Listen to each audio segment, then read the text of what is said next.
ডেঙ্গুর সঙ্গে যোগ হয়েছে করোনার প্রকোপ, ভিড় বাড়ছে হাসপাতালগুলোতে। ২৪ ঘন্টায় ডেঙ্গু আক্রান্ত হয়ে মৃত্যু হয়েছে ২ জনের। নতুন করে হাসপাতালে ভর্তি হয়েছে ২৯২ জন। গেল বছর জুনের প্রথম ২৩ দিনে ডেঙ্গু আক্রান্ত হয়ে হাসপাতালে ভর্তি হয়েছিল ৫৩২ জন। চলতি বছর সে সংখ্যা দাঁড়িয়েছে প্রায় ৪,০০০-এ। একই সঙ্গে বাড়ছে করোনার সংক্রমণ। প্রায় ৩ বছর পর রোববার মৃত্যুর খাতায় একদিনে যোগ হয়েছেন ৫ জন। সংক্রমণ বৃদ্ধির এ ধারা দ্রুতই আরও ছড়িয়ে পড়বে বলে সতর্ক করছেন বিশেষজ্ঞরা। যে হারে এটি সংক্রমণ করছে তাতে কিন্তু প্রতিদিনই রোগীর সংখ্যা বাড়ছে। তার মানে হচ্ছে যে অনিবার্যভাবে আমরা আরেকটি বড় সংক্রমণের ঢেউয়ের মোকাবেলা করতে যাচ্ছি। এখন সেটি তার তীব্রতা কেমন হবে, মানুষ কতটা অসুস্থ হবে, সেটা ভিন্ন রকম একটা ব্যাপার।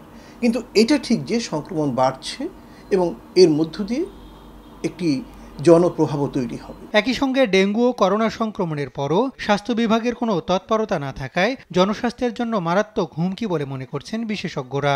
টাইফয়েড, প্যারাটাইফয়েড, শ্বাসতন্ত্রীয় সংক্রমণ এগুলোর কারণে জ্বর বাড়ছে। সে সময় কিন্তু করোনার সংযোগটা এগুলোর মধ্যে পরিস্থিতিকে আরও জটিল করে ফেলছে।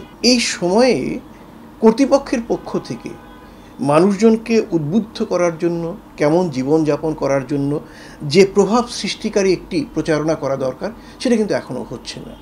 আমরা বলতে পারি একেবারে বাধাহীনভাবে করোনা, ডেঙ্গু বা চিকুনগুনিয়ার বিস্তার ঘটছে। এটি হচ্ছে আমাদের জন্য বিপদের বড় ব্যাপার। এর সঙ্গে যোগ হওয়া সাধারণ ভাইরাস, নিউমোনিয়া সহ বিভিন্ন রোগের প্রকোপ বৃদ্ধিতে স্বাস্থ্য অধিদপ্তরের স্পষ্ট গাইডলাইন দরকার বলে মনে করছেন জনস্বাস্থ্যবিদরা।